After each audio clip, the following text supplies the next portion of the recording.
Wis. Wis. Wis play.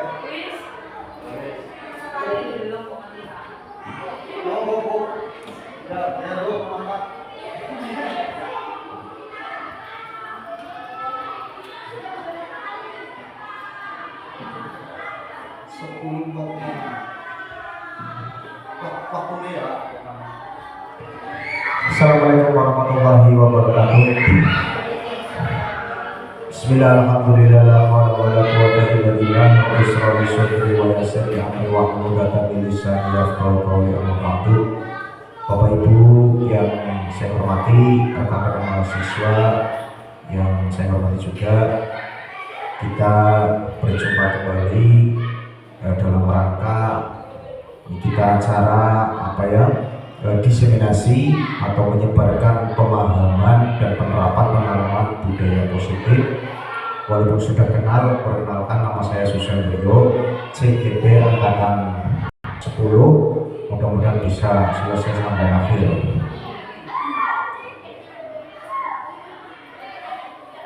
Saya Susan Brio, Kepala Sekolah SD Buniwah, Buniwah 03, Kecamatan Serambok, Kabupaten Brebes, Provinsi Jawa Tengah. Ya, dalam hal ini nanti saya akan menyampaikan pemahaman saya terkait tentang budaya positif. Ini sebagai bentuk pemenuhan tugas di pendidikan guru penggerak modul 1.4 tentang aksi nyata budaya positif. Bapak Ibu yang saya hormati, konsep inti budaya positif yang nanti akan kita bahas, yang nanti akan kita eksplor, ada 8 poin yang nanti akan kita ulas lebih dalam. Apa saja 8 poin konsep inti budaya positif itu? Yang pertama ada perubahan paradigma.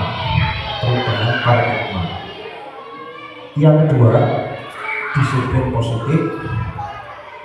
Kemudian ada nilai-nilai kebajikan, kebutuhan dasar manusia, motivasi perilaku manusia, posisi kontrol kita sebagai seorang guru, keyakinan kelas, dan yang terakhir segitiga restitusi. Dari ke-8 ini, menurut Bapak Ibu, ada yang aneh di telinga apa tidak?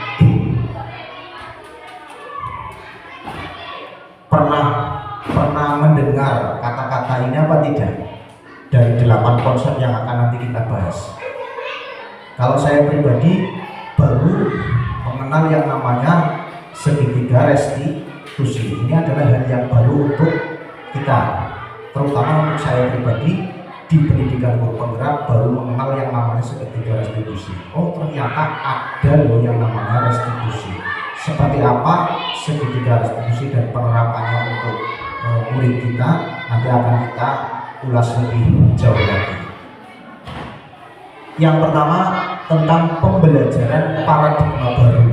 Bapak Ibu sekalian, pembelajaran dengan paradigma yang baru merupakan pembelajaran yang dirancang berdasarkan prinsip pembelajaran berdiferensiasi, sehingga para peserta didik belajar sesuai dengan kebutuhannya berdasarkan tahap perkembangan sesuai teori psikologi modern untuk mewujudkan profil pelajar Pancasila.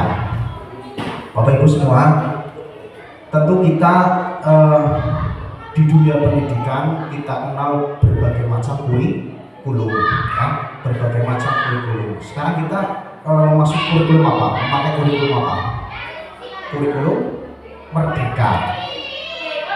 Dari kurikulum Merdeka, ya, ini kita mengacu pada tokoh nasional kita, tokoh nasional kita sendiri, yaitu Bapak Ki Hajar Dewantara dengan filosofi pendidikannya. Nah, kalau teori-teori pembelajaran yang lain, kalau di dunia barat kita kenal ada Piaget, kemudian ada Montessori, ya, banyak sekali. Tapi di Indonesia kita harus bangga, ternyata tokoh nasional kita pun kita bisa menjadikan contoh. yaitu Bapak Ki Hajar Dewantara. Nah, di filosofi Ki Hajar Dewantara, pendidikan itu adalah menuntun. Pendidikan adalah menuntun.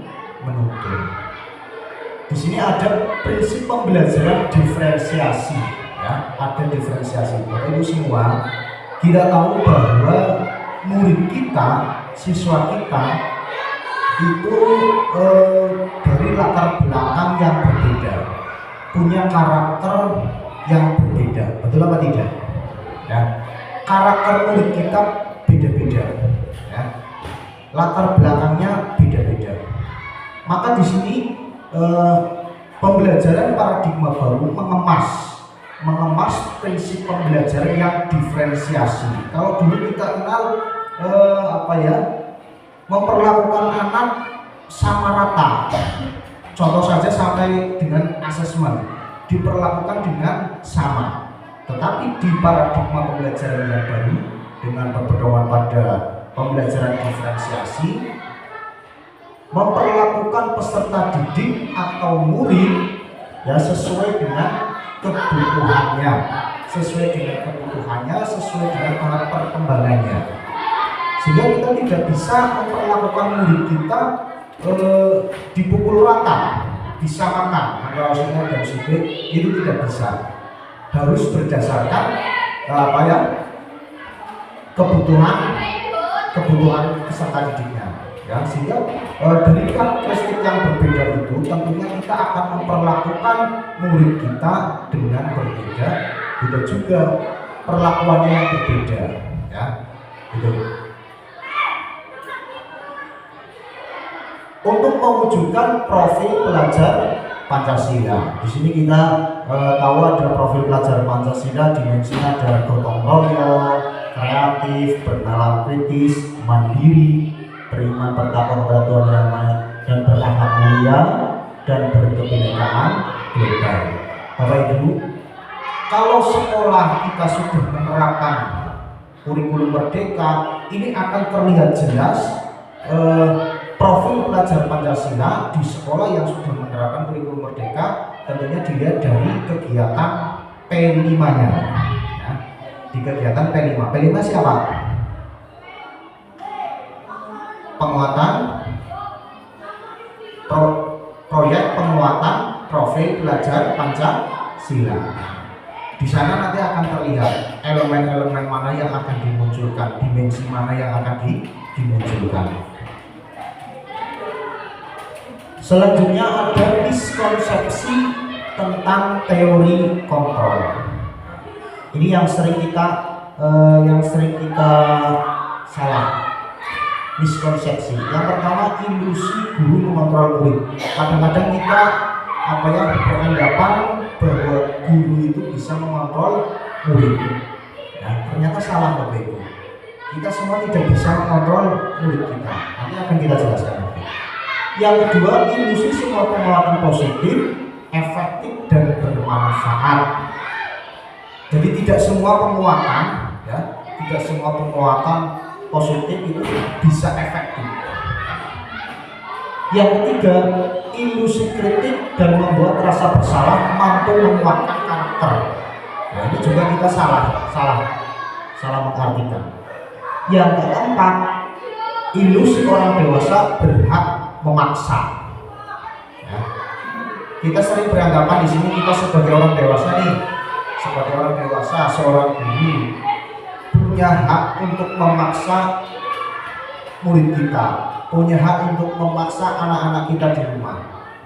Padahal ini tidak bisa. Berdasarkan teori kontrol ini, orang dewasa itu tidak berhak untuk memaksa, tidak bisa memaksa. Siapa nanti yang punya kontrol?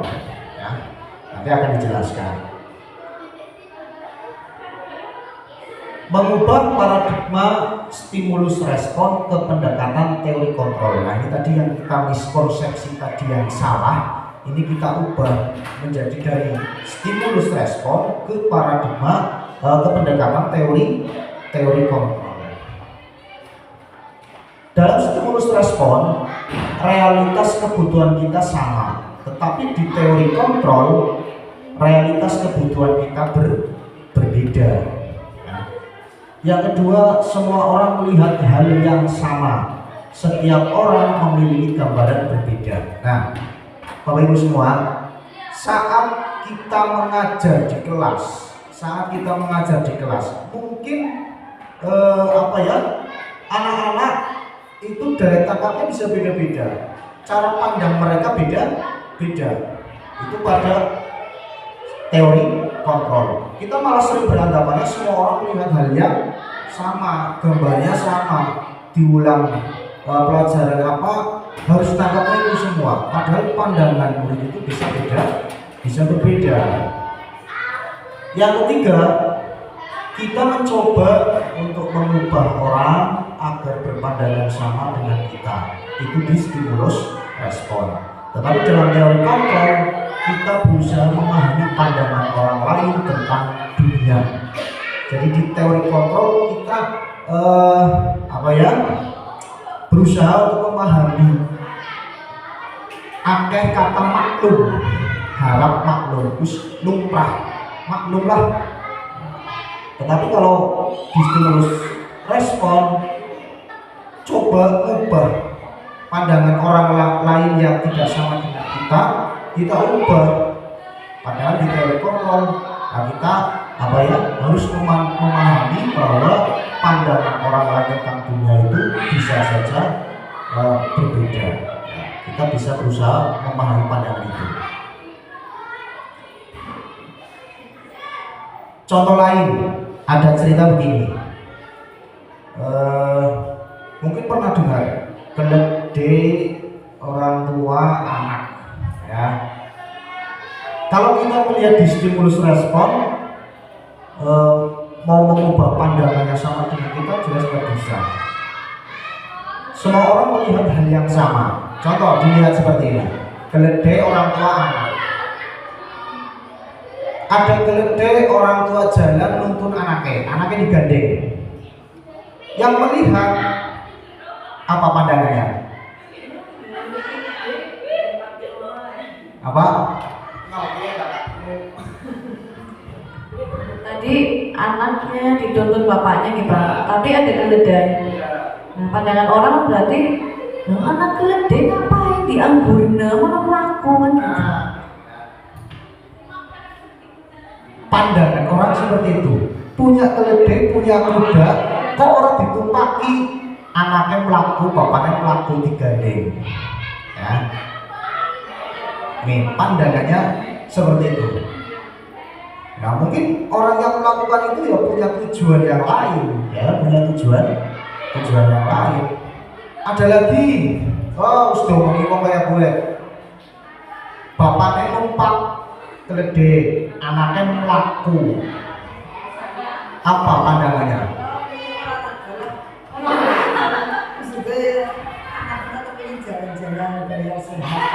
Pandangannya Gunur, anaknya kepengen jalan-jalan biar sehat. Ada pandangan yang lain? Pandangan saya yaitu kenapa sih bapaknya tega membiarkan anaknya berjalan, kenapa biaya pakai? Nah, ini jelaskan. Berarti ada dua pandangan. Ada lagi yang berpandangan beda. Ya, jelas ini membuktikan bahwa setiap orang itu punya gambaran masing-masing, punya gambaran yang berbeda. Orang lagi diomongin kayak gue, ganti maning, anaknya sih numpak, bapaknya sih pelaku. Apa yang dilihat? Apa gue enggak?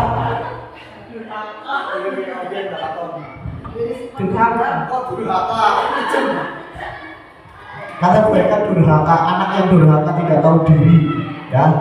Anaknya numpak, bapaknya goreng laku, ya. Durhaka bajul, jari wong kene bajul, durhaka. Ada yang berpandangan seperti itu. Contoh kasus lagi, masih ngomongin kayak gue. Akhirnya dua orang, bapak sama anaknya numpak keledai. Kita yang melihat melasi, ya, melasi kaboten. Nah, itu berarti pandangannya berbeda-beda. tergantung dari sudut pandang mana, ya. Tergantung dari sudut pandang mana kita menyikapinya. Perilaku buruk dilihat sebagai suatu kesalahan. Semua perilaku punya tujuan. Tadi contoh yang tadi, ya. Jadi punya tujuan masing-masing. Tidak ada yang namanya, kalau di teori kontrol itu tidak ada yang namanya benar dan salah. Semua perilaku punya tujuan masing-masing. Tergantung dari sudut pandang mana kita menyikapinya.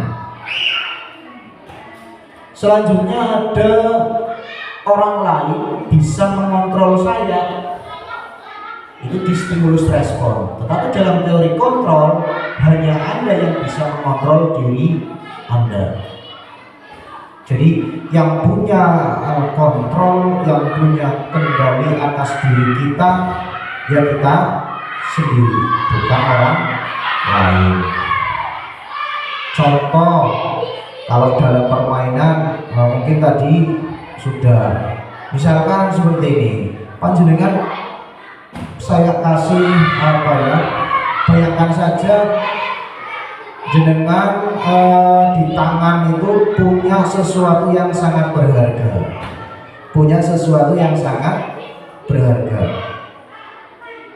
mau diapa-apakan, pokoknya sesuatu yang berharga menurut jenengan itu tidak boleh direbut oleh orang lain. Nah, bayangkan di dua tangan atau di kedua Anda ada yang berharga. Orang lain bisa bujuk, ngerayu, memarahi, menghardik dan lain sebagainya untuk bisa mendapatkan apa yang menurut Anda berharga. Nah, tapi apakah bisa diserahkan begitu saja? Coba agar orang Andalnya coba dicoba, ya. Coba sampai ya, saya minta sing bersedia maju dua orang dari mahasiswa juga boleh, mahasiswa ya berdua, oke, berdua. Nah, ini terima kasih sekali ada mahasiswa dari kampus Mengajar 7, ya, memberikan warna yang baru di SD Buniwa 03. Mudah-mudahan dengan hadirnya kampus Mengajar yang ada di sini bisa meningkatkan pendidikan yang ada di Buniwa 03, ya, yang tidak terasa hampir berakhir kebersamaan kita selama berapa bulan ya Mbak? 3 bulan ya, hampir 4 bulan ya kurang lebih ya. Nah, kita main-main. Mbak Niken punya sesuatu yang berharga di tangan. Sekuat tenaga biar jangan sampai diambil orang lain. Mas Alvin tugasnya ngerayu Mbak Niken ben yang berharga itu bisa diambil. Coba, bisa nggak?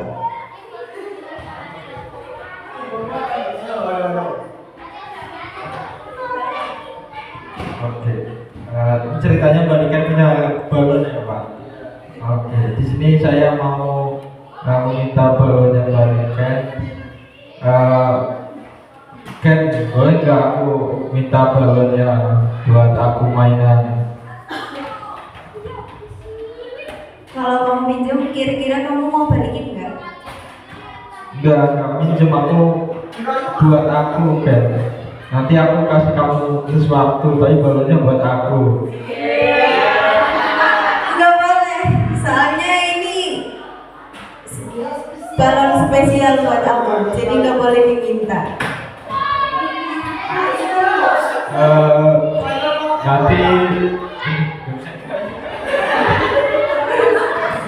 gak apa-apa Ken, balonnya tukeran, barang punya aku juga berharga kok. Mau gak? Nggak mau.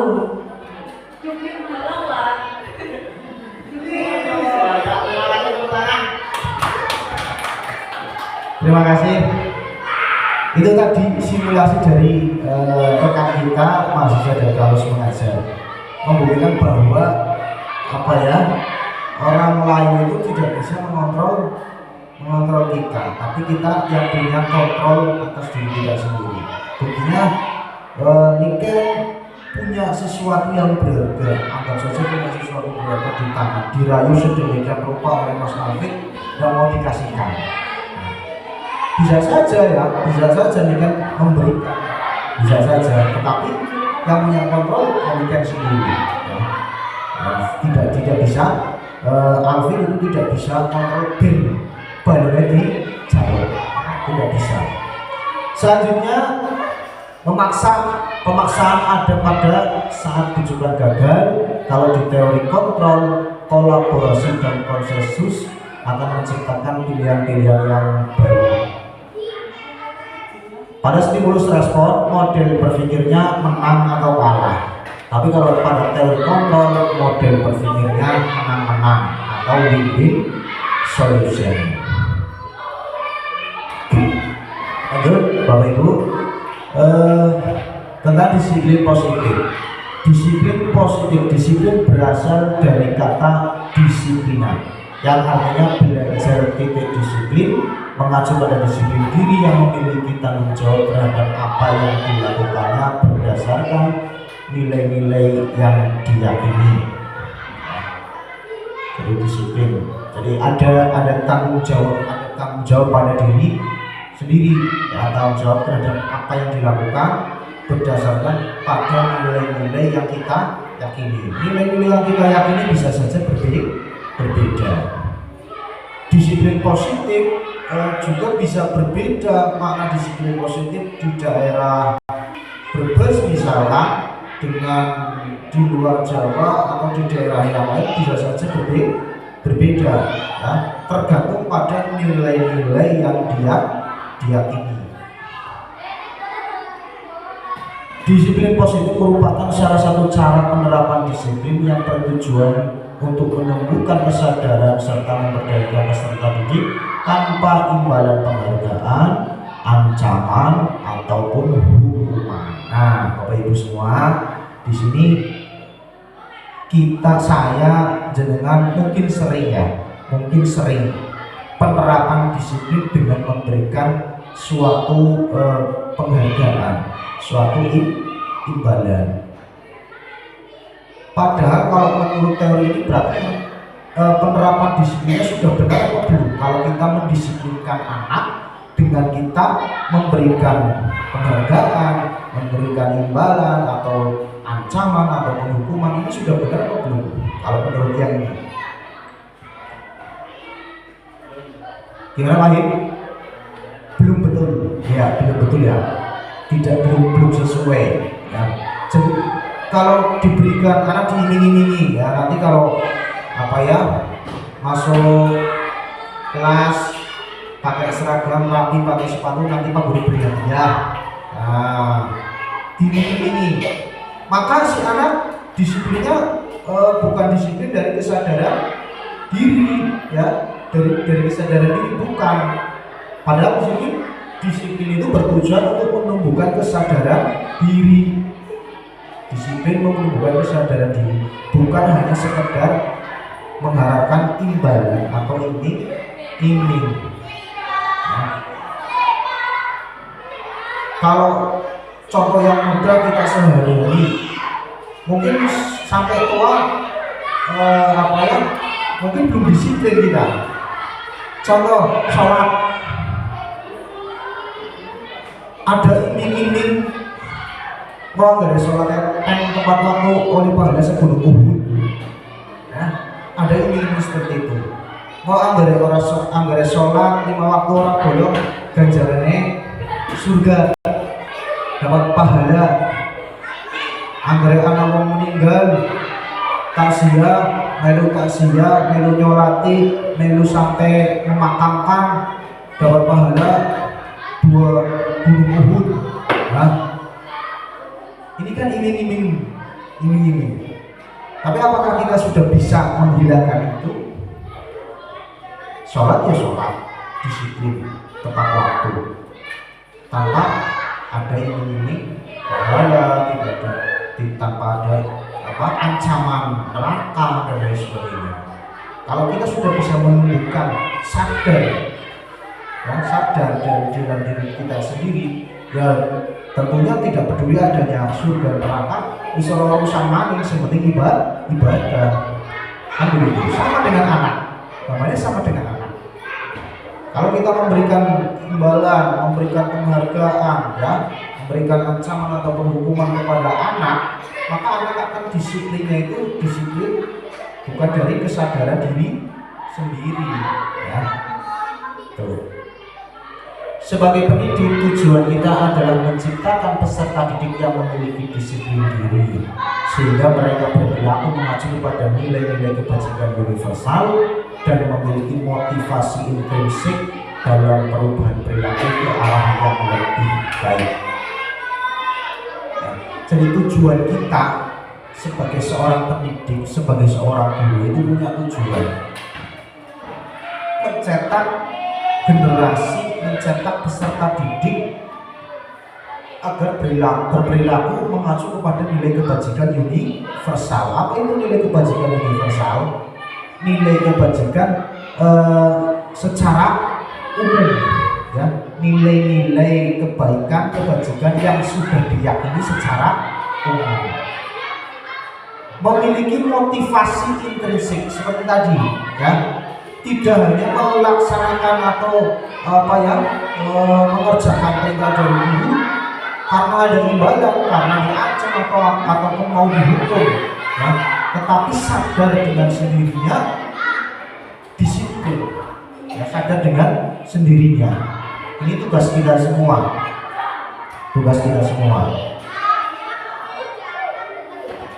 nilai kebajikan, nilai yang disepakati bersama, lepas dari suku, bangsa, agama, bahasa, ataupun latar belakang yang tadi saya sebutkan, dan nilai kebajikan yang bersifat universal.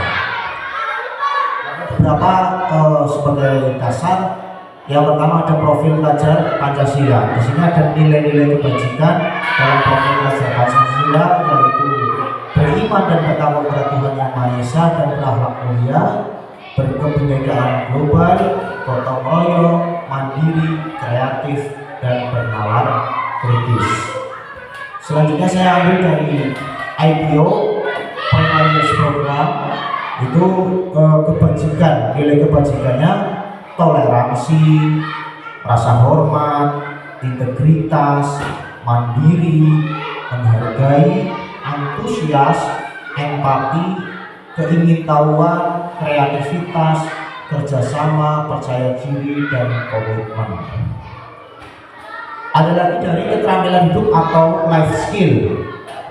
Nilai kebajikannya dapat dipercaya, lurus hati, pendengar yang aktif.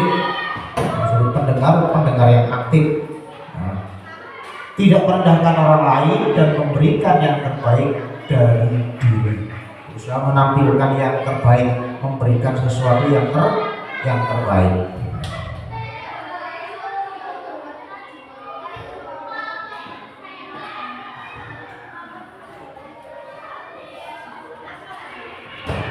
Kebutuhan dasar manusia. Kebutuhan dasar manusia adalah segala sesuatu yang kita lakukan untuk mendapatkan apa yang kita inginkan. Titik seluruh tindakan yang kita lakukan memiliki tujuan tertentu, dan semua usaha yang terbaik yang kita lakukan adalah dalam rangka agar kebutuhan dasar kita terpenuhi dengan baik. Jadi manusia punya kebutuhan dasar. Di sini ada 5 kebutuhan dasar. Kebutuhan yang pertama, kebutuhan akan bertahan hidup, makanan, pakaian, tempat tinggal, keamanan, kesehatan. Mungkin ini bisa masuk dalam kategori kebutuhan primer, ya. Kebutuhan dasar primer. Kebutuhan apa, Bu? Pokok, ya, pokok primer yang paling utama. Kita butuh hidup, butuh makan, butuh pakaian, butuh tempat tinggal, butuh rasa aman, butuh sehat. Karena kalau kebutuhan yang tidak terpenuhi, tentu akan mengganggu. Kebutuhan yang kedua, butuh akan kasih sayang, perasaan diterima, dipedulikan, berbagi, kerjasama, menjadi bagian dalam kelompok. Kemudian yang ketiga, butuh penguasaan, kebutuhan tentang penguasaan yaitu harga diri, keinginan untuk dianggap, memimpin, berprestasi, diakui, dan didengar. Selanjutnya yang keempat, kebebasan, butuh bebas. Nah, kebutuhan dasar manusia butuh bebas, butuh kebebasan, mandiri, memiliki pilihan, punya pilihan sendiri, mencoba hal baru, mengendalikan arah dirinya. Butuh tidak dikendalikan oleh orang lain. Ini kebutuhan dasar kita.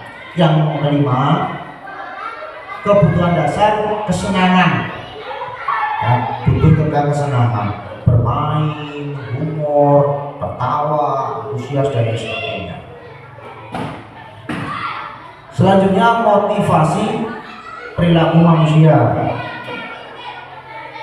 Jadi manusia berbuat sesuatu tentu punya motivasi. Melakukan sesuatu pasti punya motivasi, ada motivasinya. Yang pertama, untuk menghindari ketidaknyamanan atau hukuman. Mungkin siswa kita rajin ngerjakan tugas, rajin ngerjakan PR. Motivasinya apa? Punya motivasi apa?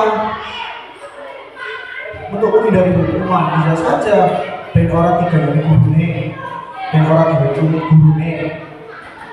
Bisa saja. Yang kedua, untuk mendapatkan imbalan atau penghargaan dari orang lain tadi. Bisa mengerjakan tugas, mengerjakan PR, bisa karena menghindari biar tidak dihukum pak guru-gurunya, atau mengerjakan tugas bisa karena diiming-imingi nanti dapat hadiah atau imbalan. Yang ketiga, menjadi orang yang mereka inginkan dan menghargai diri sendiri dengan nilai yang mereka percaya. Harapannya dari ketiga motivasi perilaku manusia ini, harapannya yang melekat pada putra putri kita, anak didik kita, pada siswa kita yang mana?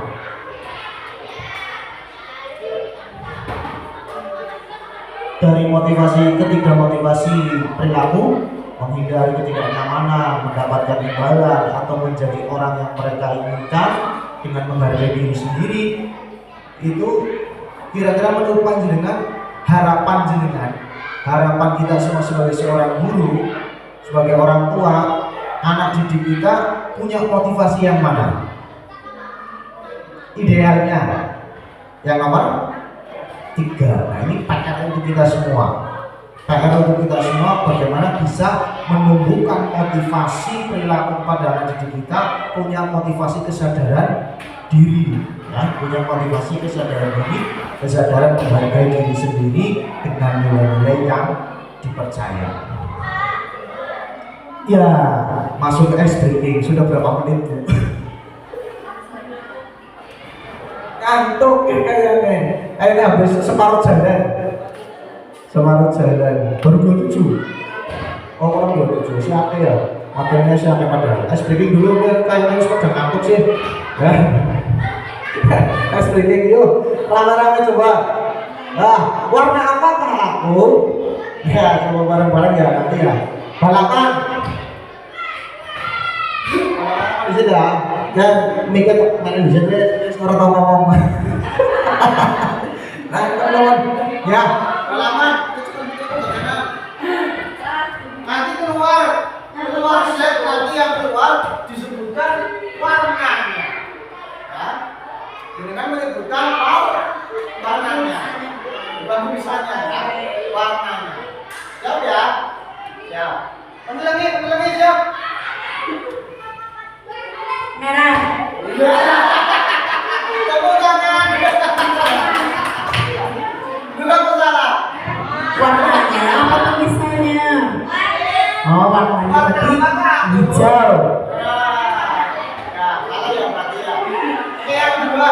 Siap, semua limit. Nah,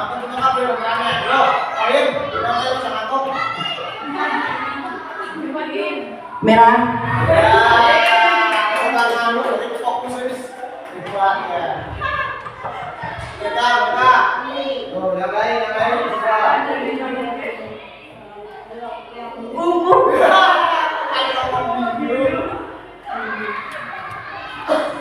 Kuning.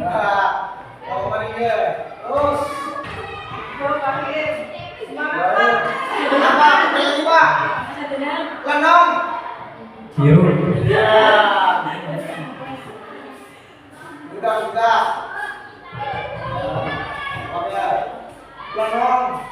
Coklat. Tepuk tangan. Wisma dan seger. Jangan khawatir, ada lagi. Nah, yo jibrak, yo ke depan, bareng-bareng yo. Yo semangat. Ini mana baik, ya kena. Yo, video ini muter ya kena, video ini. Iya, video ini muter, ya nggak apa-apa.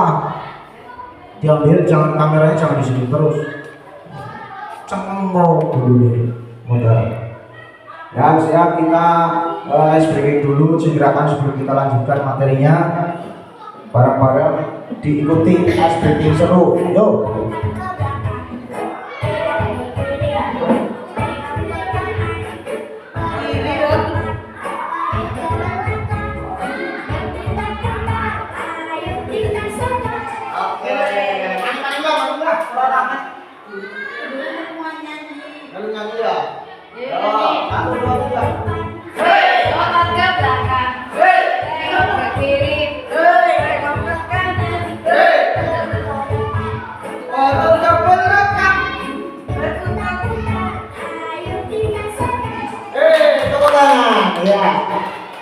Terima kasih Wisma dan seger jibrak kabarnya makne bedine enak.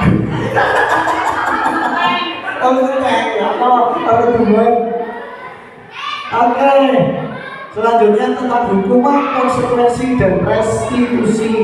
Ya, apa sih bedanya hukuman, konsekuensi sama restitusi? Hukuman tidak terencana atau tiba-tiba. Murid tidak tahu apa yang akan terjadi, tidak dilibatkan, bersifat satu arah, berupa hukuman fisik ataupun psikis. Jadi kalau kita menghukum, ada hukuman yang termasuk hukuman itu karena sifatnya tiba-tiba, ya, spontan, tidak terencana. Murid tidak tahu apa yang akan terjadi, mau dihukum apa, kalau saya salah seperti ini hukumannya apa. Itu secara tiba-tiba spontan, gurunya langsung menghukum, itu yang namanya hukuman. Kemudian ada konsekuensi. Kalau konsekuensi terencana atau disepakati sesuai peraturan, murid tetap dibuat tidak nyaman, sikap guru selalu memonitor murid. Nah, pada konsekuensi berarti ada kesepakatan antara guru dan murid. Kalau saya kalau saya tidak melaksanakan ini, berarti saya harus seperti ini. Sudah tahu, sudah jelas salahnya apa, hukumannya apa, konsekuensinya apa. Itu kalau konsekuensi disepakati, ada kesepakatannya. Kemudian ada restitusi. Ini yang menurut saya adalah hal baru. Proses menciptakan kondisi bagi murid untuk memperbaiki kesalahan. Proses kolaboratif yang mengajarkan murid untuk mencari solusinya sendiri. Jadi restitusi itu bukan kita menemukan atau memecahkan masalah, ya, bukan kita yang memecahkan, tetapi muridlah yang berusaha untuk memperbaiki kesalahannya. Nanti gurunya seperti apa? Dan pada proses restitusinya nanti akan kita bahas. Nah, sebelum masuk ke restitusi, posisi kontrol guru. Nanti kita ada di posisi yang mana Bapak Ibu? Ada 5 posisi kontrol. Yang pertama ada penghukum, kemudian ada pembuat merasa bersalah, kemudian teman, ada pemantau, dan yang terakhir adalah manajer. Contohnya seperti apa? Penerapan dari 5 posisi kontrol itu. Kasusnya, siswa tidak memakai atribut lengkap saat upacara. Ada kasus murid tidak memakai atributnya tidak lengkap. Kalau posisi kita sebagai penghukum di kartu merah, hormat pada bendera selama 1 jam, menghukum. Tiba-tiba saat hari Senin datang, anaknya nggak pakai topi, disuruh maju. Kamu nggak pakai topi ya? Sini, upacara nggak pakai topi, hormat sama bendera 1 jam baru turun. Itu posisi kita sebagai penghukum. Kalau sebagai pembuat rasa bersalah, kalimatnya berbeda lagi Bapak Ibu. Berapa kali Bapak Ibu harus memberitahu kamu, selalu saja mengecewakan. Jadi akan timbul rasa bersalah, Nah, di rumah pirang-pirang kayak kayak kesel. Nah, bahasa kenennya kan kayak gitu ya. Masih yang sama kasusnya, posisi kontrol yang ketiga sebagai teman. Berbeda lagi kalimatnya. Ayo dong, ikuti aturan sekolah. Tolong bantu Bapak Ibu sekali ini ya. Lain kali jangan berbuat seperti itu lagi ya. Kalimatnya beda lagi, nadanya beda lagi. Nah, ini sebagai teman. Sebagai pemantau, kamu sudah melanggar peraturan sekolah, kamu tahu konsekuensinya. Tadi sudah ada kesepakatan dalam konsekuensi ya, ada kesepakatan antara murid dan guru. Kalau membuat kesalahan apa, konsekuensinya apa sudah tahu, ya. Sehingga kalau di posisi kita sebagai pemantau, kamu sudah melanggar peraturan sekolah, kamu tahu konsekuensinya kan.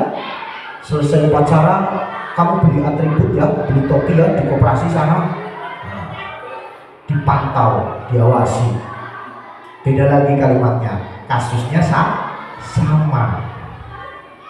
Posisi yang terakhir sebagai apa tadi ya? Sebagai pinter mandunur, mengikuti ya, sebagai manajer akan dulu. Terus gambarnya pakai dasi. Manajer. Kalimat yang disampaikan berbeda. Apakah kamu tahu kesalahanmu?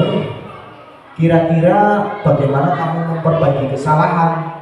Ya, jadi posisi manajer pada restitusi. Nah, jadi kalau pada restitusi, posisi kita, posisi guru adalah sebagai posisi kontrol posisi manajer.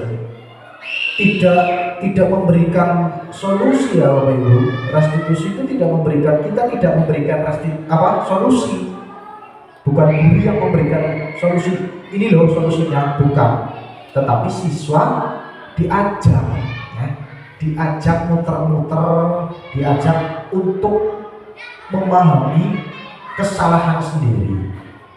Kemudian bagaimana untuk memperbaiki kesalahan tersebut. Posisi kontrol apakah aku? Tadi sudah kita ada contoh 5 posisi kontrol ya, dari penghukum sampai ke manajer. Coba sekarang ada kasus seperti ini. Kecewa sekali dengan kamu. Ini posisi apa? Pembuat? Kecewa sekali saya sama kamu. Kamu tidak pernah benar melakukannya. Apa kira-kira?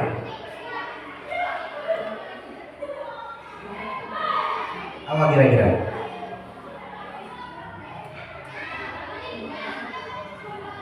Kamu tidak pernah benar melakukannya.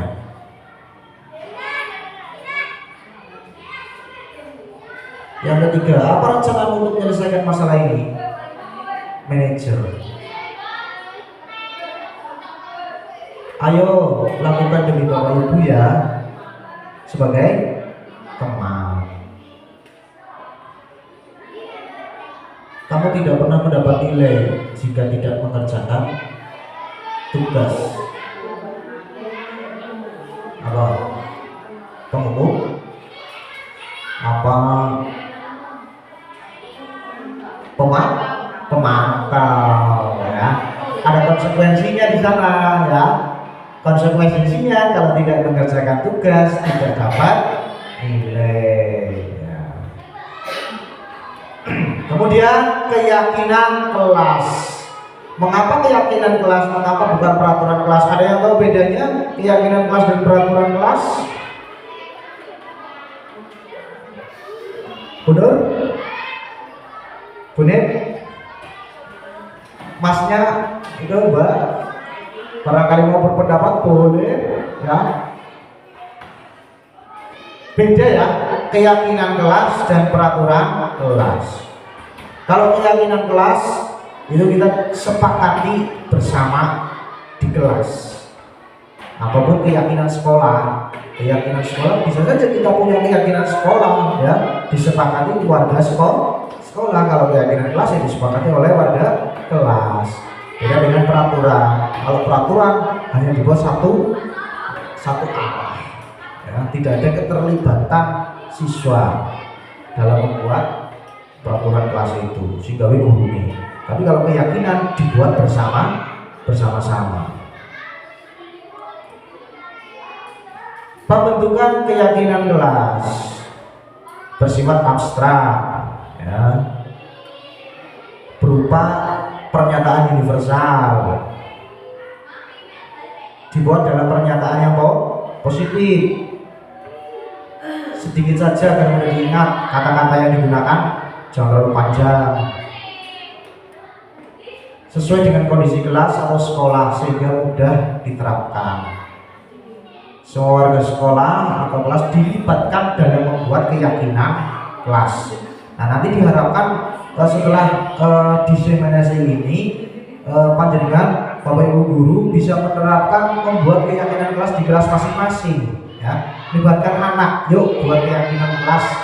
Seperti yang ada di kelas ini, ada nih kesepakatan kelas. Misalnya masuk kelas sepatu dilepas.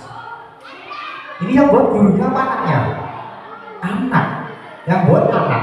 Contoh lagi disiplin. Nah, jika keluar kelas harus izin. Pernyataan-pernyataan anak. Kalau anak membuat sendiri, ya insya Allah ini kan dari kesadaran mereka. Tentunya tanpa harus kita paksa pun mereka akan melaksanakan ya. Tidak usah harus dipaksa karena ini keyakinan mereka, nilai yang mereka yakini ya, kesadaran mereka. Dibuat dalam pernyataan positifnya. Contoh misalnya dari sini. Nah, ini ada yang tidak boleh bermain di kelas. Bukan ya, ada kata tidak boleh. Bisa diubah? Bisa. Apa? Tidak boleh bermain di kelas.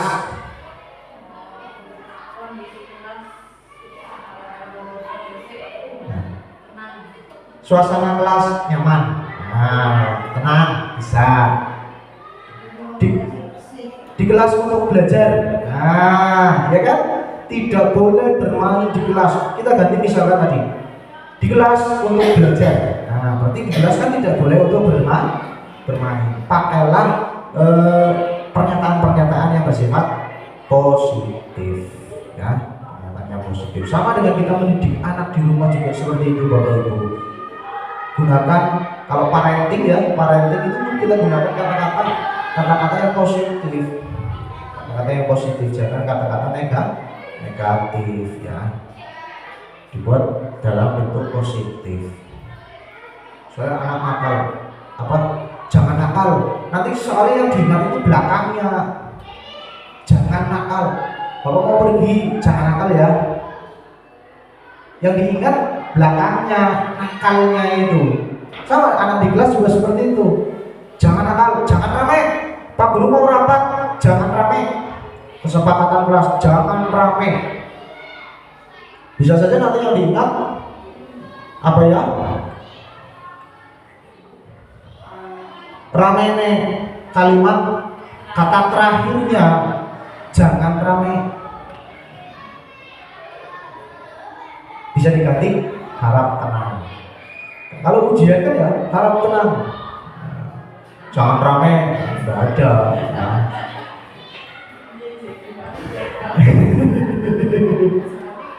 Tadi orang muncul.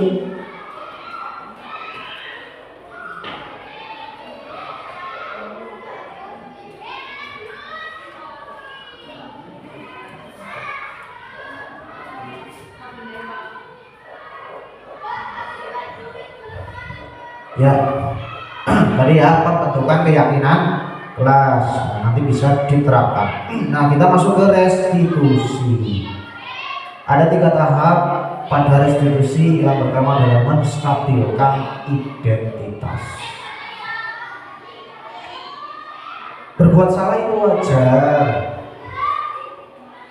Tidak ada manusia yang sempurna. Kita bisa gunakan kata-kata ini. Bapak Ibu juga pernah melakukan kesalahan itu. Tidak ada manusia yang sempurna kok. Pak Guru juga pernah salah. Ya, distabilkan. Bapak Ibu tidak mau mencari siapa yang salah, tapi ingin cari solusi dari masalah ini. Kamu berhak merasa seperti itu. Menstabilkan identitas berdasarkan prinsip membuat kesalahan adalah bagian dari proses pembelajaran.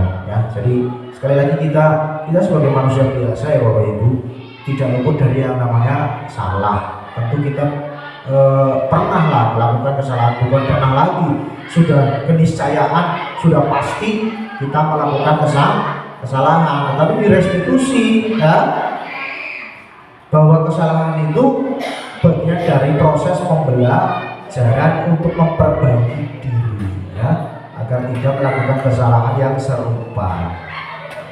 Yang kedua, memvalidasi tindakan yang salah berdasarkan prinsip setiap perilaku untuk memenuhi satu kebutuhan tertentu. Tadi di awal, di slide awal ya, di teori kontrol. Jadi perilaku manusia itu ada tujuan, tidak benar atau salah, tetapi manusia melakukan sesuatu itu ada tujuannya untuk memenuhi suatu kebutuhan tertentu. Misalkan dengan kalimat kamu pasti punya alasan mengapa kamu melakukan hal ini, atau bisa saja kamu patut bangga karena telah melindungi sesuatu yang penting buat kamu. Ini kita validasi. Anak salah melakukan kesalahan, kita validasi kesalahan itu. Dia punya alasan. Padahal kamu bisa melakukan yang lebih buruk dari ini ya.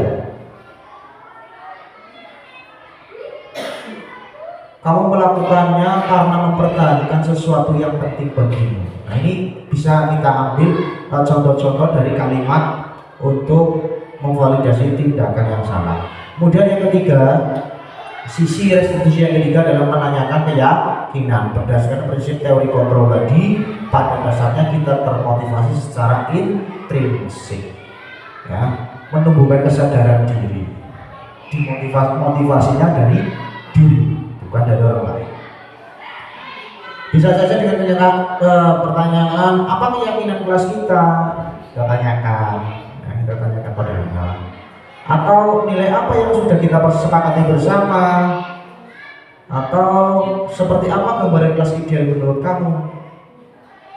Atau kamu ingin menjadi orang yang seperti apa? Ditanyakan. Nah, ini ada sedikit sekitar 4 atau 5 menit contoh penerapan dari segitiga restitusi.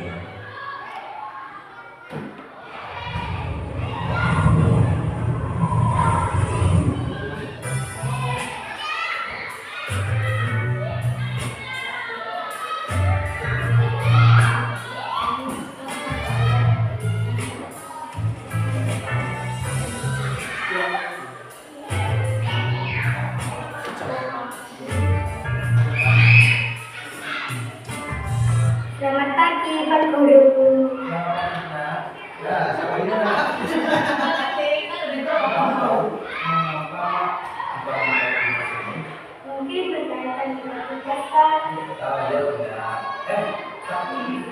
kemarin masuk kan? Iya Pak, masuk. Tapi saya tidak mau. Semua orang melakukan kesalahan, termasuk Pak Guru. Namun setiap tindakan kita pasti ada alasannya.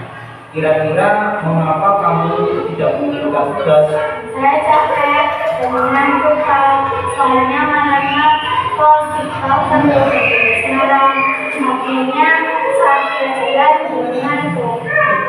Kamu masih ingat keyakinan kelas kita? Masih Pak. Kalau masih ingat, kira-kira yang kamu lakukan itu sudah sesuai dengan keyakinan kelas kita apa belum? Belum Pak. Keyakinan kelas yang mana? Lalu bertanggung jawab. Nah, ternyata kamu tahu. Lalu, apakah kamu punya solusi untuk masalah ini? Iya Pak. Pertama, saya minta maaf karena tidak menunjukkan tugas. Kedua, saya tidak akan ikut kelarangan lagi. Dan yang ketiga, saya akan mengerjakan tugas dari Pak Guru dan akan saya kumpulkan besok.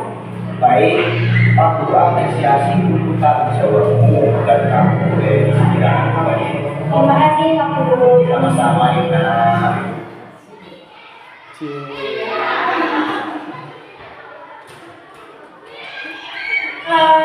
Nama saya Rina, kelas 4 SD 303. Saya merasa senang karena Pak Guru tidak langsung menghukum saya saat saya melakukan kesalahan.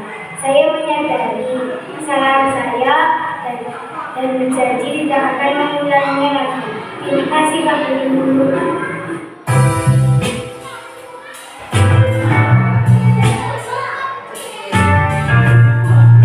Wilda, Selasa kemarin kamu tidak ikut ekstra sepak bola ya? Ya, saya karena mau belajar Wah, pasti itu sangat menyenangkan ya. Pak Guru juga pasti sangat senang jika diajak belajar di menjadi baru. Namun, apakah yang kamu lakukan sudah sesuai dengan aturan sekolah? tidak Pak, soalnya saya tidak ikut ekstra sepak bola karena itu. Kamu masih ingat dengan keyakinan sekolah kita? Kira-kira apa keyakinan yang belum kamu terapkan? Betul menggunakan kegiatan sekolah. Nah, kira-kira apa yang bisa kamu lakukan agar kamu bisa menerapkan apa yang sudah kamu yakini? Saya bisa minta izin Pak. Mungkin ada yang lain? Saya mengikuti ekstra dulu baru ikut ajakan ibu Pak. Nah, berarti kamu sudah paham bahwa kita harus tertib aturan sekolah ya? Iya Pak, insya Allah saya akan berusaha lebih lagi. Terima kasih banyak Pak. Sama-sama bisa. Saya dengan kelas 4 SD saya merasakan senang karena Pak Guru tidak bisa menghukum saya saat saya melakukan kesalahan. Saya menyadari kesalahan saya dan berjanji tidak akan mengulangi lagi.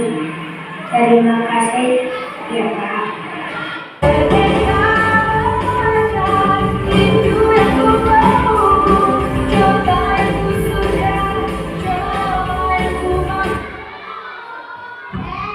Itu tadi gambaran ketika saya melaksanakan restitusi dengan anak. Jadi seperti itu Bapak Ibu gambarannya.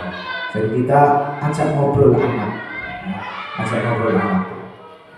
Yang penerapan restitusi. Dan konklusi dalam penerapan program disiplin positif hendaknya guru memiliki standar pribadian profesional dan sosial yang baik, di mana guru mampu merefleksikan dirinya dalam posisi kontrol saat ini, sebagaimana perjalanan dirinya menjadi among atau manajer yang menuntut murid-muridnya menjadi insan yang mandiri, merdeka, dan bertanggung jawab standar pendidikan nasional. Jadi kita punya tugas yang berat ya Bapak Ibu sebagai guru. Kita tidak hanya tidak hanya transfer pengetahuan ke anak ya, tidak hanya kita transfer pengetahuan atau transfer knowledge, tetapi kita juga harus bisa berusaha menanamkan nilai-nilai kebajikan, nilai-nilai kebaikan kepada murid-murid kita. Akhirnya terima kasih atas segala perhatiannya dari awal sampai akhir. Barangkali dalam saya menyampaikan diseminasi kali ini banyak sekali itu kata yang kurang berkenan di hati Bapak Ibu semua. Saya mohon maaf yang setulus-tulusnya, dan mudah-mudahan dari diseminasi ini bisa kita terapkan lebih baik lagi, tidak hanya untuk saya tetapi panjenengan semua bisa menerapkan yang sama, diterapkan di kelas masing-masing ya, walaupun belum ikut guru penggerak ya. Sebab yang namanya guru penggerak kita bisa melakukan perubahan sekecil apapun, itulah kita sudah bisa disebut dengan guru penggerak. Hanya belum ada sertifikatnya saja. Mudah-mudahan yang lain bisa nyusul seperti Bu Yusumi sudah keluar sertifikat guru penggeraknya. Mudah-mudahan yang lain ikut nyusul ya. Bu Umi, Bu siapa itu? Bu Eka, Bu Eva, Pak Hid, semangat daftar lagi. Kalau ada kesempatan dibuka pendaftaran, silakan daftar ya. Kita manfaatkan, ambil pelajaran ya. Saya pemerintah merasakan ya Bu ya, banyak sekali Bu Yus ya, banyak sekali manfaat, banyak sekali ilmu yang belum kita ketahui, baru kita jumpai di program pendidikan guru penggerak. Namun banyak sekali hal-hal miring ya, hal-hal miring tentang guru penggerak ya, yang penting dari diri kita sendiri ya. Guru penggerak bukanlah kasta yang tertinggi dalam pendidikan.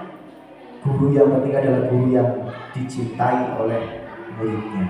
Itu saja dari saya. Sekian, bila itu. Assalamualaikum warahmatullahi wabarakatuh. Makasih.